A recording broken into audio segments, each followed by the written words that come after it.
Hello students, BSc part third के amino acid peptides proteins and nucleic acid chapter में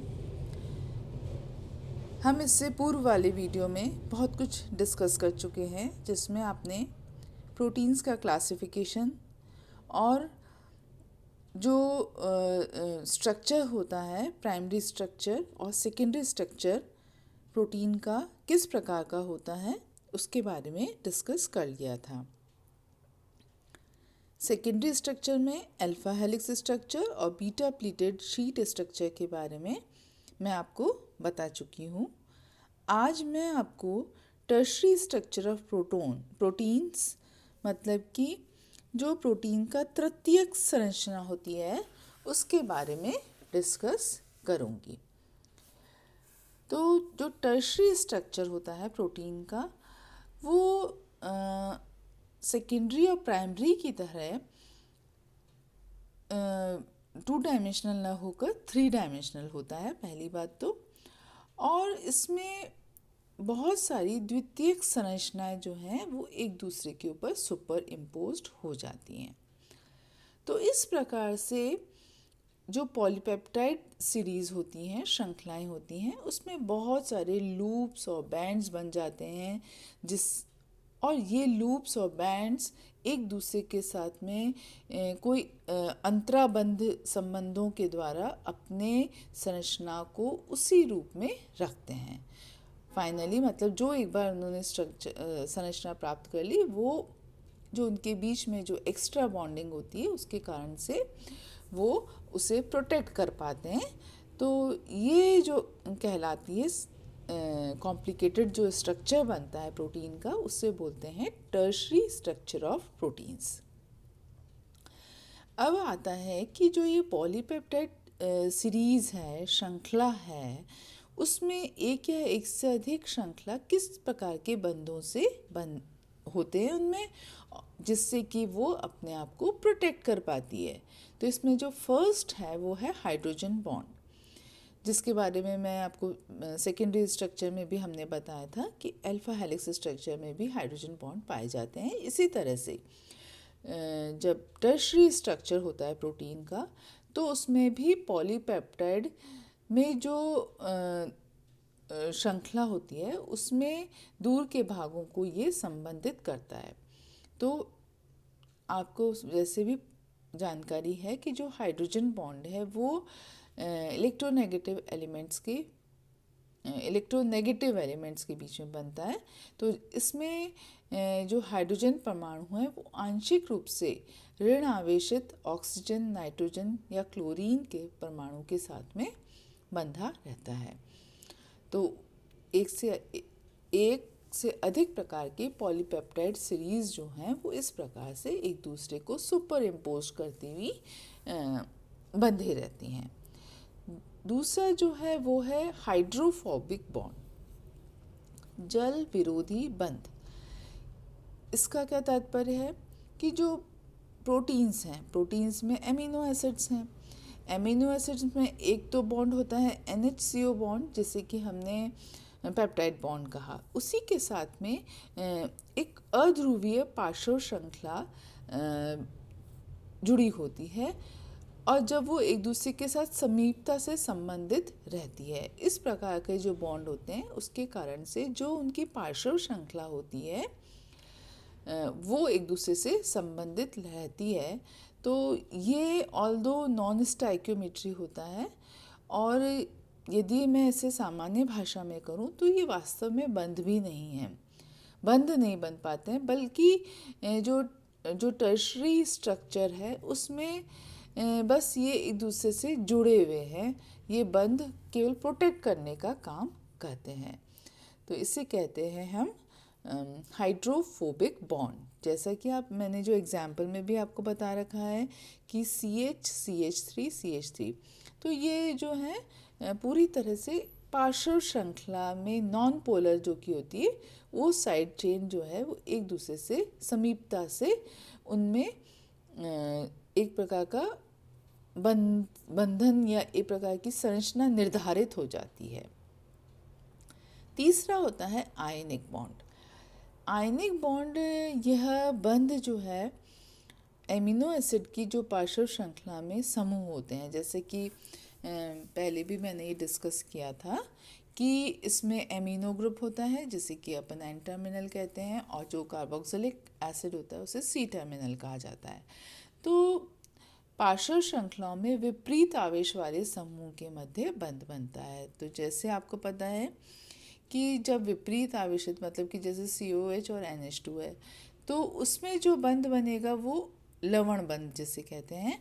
तो ये पार्श्व श्रृंखलाएं जो अम्लीय गुण प्रदर्शित करती हैं, जिसमें कि आप एग्जाम्पल देख रहे हैं, मैंने लिखा है एस्पार्टिक एसिड और ग्लूटामिक एसिड, और इसी तरह से कुछ क्षारीय अमीनो एसिड्स होते हैं जैसे आर्जिनिन और लाइसिन। तो ये एक दूसरे के जब समीप आते हैं तो उनमें उदासीनीकरण की क्रिया होती है और इस प्रकार के बंध का निर्माण होता है। तो ये दो विपरीत आवेश वाले समूह के मध्य बनते हैं। तीसरी प्रकार का है डाइसल्फाइड बॉन्ड। पॉलीपेप्टाइड श्रृंखला जो है जिसमें कि दो या दो से अधिक यदि कोई पैरेलल सीरीज हैं तो वो एक दूसरे के द्वारा डाइसल्फाइड बॉन्ड के द्वारा भी आपस में जुड़े रह सकते हैं, संयोजित हो सकते हैं और एक परफेक्ट कॉन्फॉर्मेशन प्राप्त कर सकते हैं। तो यह बंध अपेक्षाकृत अधिक स्थायी होता है क्योंकि डाइसल्फाइड के द्वारा ये दो श्रृंखलाएं एक दूसरे से जुड़ी रहती हैं, और यही कारण है कि यह सामान्यतः टूटता नहीं है। डीनेचुरेशन जो है, मतलब कि विकृतीकरण जो है, सामान्य दशाओं में नहीं होता है। तो इस प्रकार का जो उदाहरण दिया गया है हमारी बुक्स में वो है पॉलीपेप्टाइड हार्मोन्स, जैसे कि इंसुलिन जो है इसका एग्जाम्पल है। तो ये हो गई हमारी टर्शरी स्ट्रक्चर ऑफ प्रोटीन्स, जिसमें हमने बताया आपको कि हाइड्रोजन बॉन्ड या हाइड्रोफोबिक बॉन्ड या आयनिक बॉन्ड या डाइसल्फाइड बॉन्ड्स, ये पॉलीपेप्टाइड की जो श्रृंखलाएं होती हैं उनके मध्य उपस्थित होते हैं, जिस कारण से जो उसका स्ट्रक्चर है वो बना रहता है, प्रोटेक्ट हो पाता है। तो जो लास्ट होता है स्ट्रक्चर वो है क्वाटर्नरी स्ट्रक्चर, चतुर्थक संरचना। ये थोड़ी सी और भी ज़्यादा कॉम्प्लिकेटेड है। इसमें जो प्रोटीन की संरचनाओं में दो से अधिक जो पार्श्व श्रृंखलाएं होती हैं उनके वे परस्पर संयोजक बंध द्वारा संयोजित न होकर अन्य बंधों के द्वारा जुड़ी रहती हैं, संयोजित होती हैं, इसलिए इन्हें चतुर्थक प्रोटीन कहा जाता है। तो जैसे कि हीमोग्लोबिन जो है वो उसका स्ट्रक्चर क्वाटर्नरी स्ट्रक्चर है, मतलब कि उसके बीच में जो पॉलीपेप्टाइड सीरीज़ है उसका जो जुड़े हुई रहती हैं उनमें हाइड्रोजन, आयनिक, डाइसल्फाइड, इन सब के अतिरिक्त प्रकार का बंध पाया जाता है, जुड़े रहते हैं। तो ये हो गया हमारा स्ट्रक्चर प्रोटीन्स। अब मैं आपको बताऊंगी कि कौन कौन से टेस्ट हैं जिसके द्वारा प्रोटीन्स का परीक्षण किया जाता है। तो ये टेस्ट कलर टेस्ट हैं, मतलब कि इनको विलेन के रंग के द्वारा या पीपीटी के द्वारा ही हम कंफर्म कर सकते हैं कि इसमें प्रोटीन उपस्थित है। तो उसका जो सबसे सिंपल और इम्पॉर्टेंट टेस्ट है वो है बाययूरिट टेस्ट।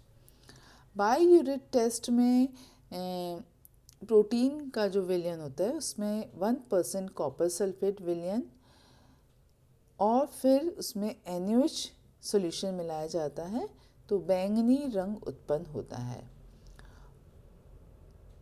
ये क्या कंफर्म करता है? द प्रेजेंस ऑफ प्रोटीन, जो उबलने पर हरा हो जाता है। इस टेस्ट को कहा जाता है बाययूरिट टेस्ट। दूसरा टेस्ट है निनहाइड्रिन टेस्ट। इसमें प्रोटीन विलयन को निन हाइड्रेट के साथ गर्म करते हैं तो नीला रंग उत्पन्न होता है। इसके अतिरिक्त हेलर रिंग टेस्ट भी है, जिसमें दीवार के सहारे कंसनट्रेट HNO3 मिलाने पर दोनों की सतह पर प्रोटीन कोएगुलेट हो जाता है और वाइट कलर की रिंग बनती है। तो जो यूरिन में जो एल्ब्यूमिन होता है उसका परीक्षण इसी विधि के द्वारा किया जाता है। एक और टेस्ट है ज़ेंथोप्रोटिक टेस्ट। ज़ेंथोप्रोटिक में बेंजीन वलय युक्त जो प्रोटीन होते हैं उनमें ये किया जाता है, उसमें कंसनट्रेट HNO3 डाला जाता है तो पीला रंग प्राप्त होता है और अमोनिया मिलाने पर नारंगी रंग में वह परिवर्तित हो जाता है। इसके अतिरिक्त मिलिन टेस्ट है, एडम क्विज परीक्षण है, आयोडीन परीक्षण भी है, जिसमें कि प्रोटीन का अल्कोहलिक सॉल्यूशन लेते हैं या उसका पोटेशियम आयोडाइड में विलयन लेते हैं। जब आयोडीन मिलाते हैं तो पीला रंग प्राप्त होता है, तो ये भी हमें प्रोटीन के होने की पुष्टि करता है। तो ये सारे जो परीक्षण हैं वो प्रोटीन से संबंधित हैं। ये परीक्षण चूँकि आपके जो कॉम्पिटिटिव एग्ज़ाम्स होते हैं उनमें भी नाम से भी कई बार पूछे जाते हैं कि निन हाइड्रेट टेस्ट क्या है, उसमें क्या मिलाया जाता है, किसके लिए निन हाइड्रेट टेस्ट के द्वारा किसका परीक्षण किया जाता है, या बायोरेट परीक्षण में क्या रिएक्टेंट काम में लिया जाता है। तो इन सब की जानकारी हमारे सिलेबस के अतिरिक्त हमें कॉम्पिटिटिव एग्ज़ाम्स के लिए भी हमें इसको ध्यान में रखना पड़ेगा, इन टेस्ट के बारे में जानकारी, क्योंकि एक प्रोटीन्स, एमिनो एसिड, पेप्टाइड्स ये एक बिल्कुल कॉमन चीज़ें हैं जो हमारे जो एंजाइम्स हैं, हार्मोन्स हैं, जिनसे हम लगातार जो है व्यवहारिक जीवन में भी हम उसकी जानकारी होना ज़रूरी है। तो आपके एग्ज़ाम्स में, कॉम्पिटिटिव एग्ज़ाम्स में, जीके में भी ये चीज़ें पूछी जा सकती हैं। तो आज का हम वीडियो यहीं ख़त्म करते हैं। मैं इसके बाद में नेक्स्ट वीडियो में न्यूक्लिक एसिड्स के बारे में डिस्कस करूँगी।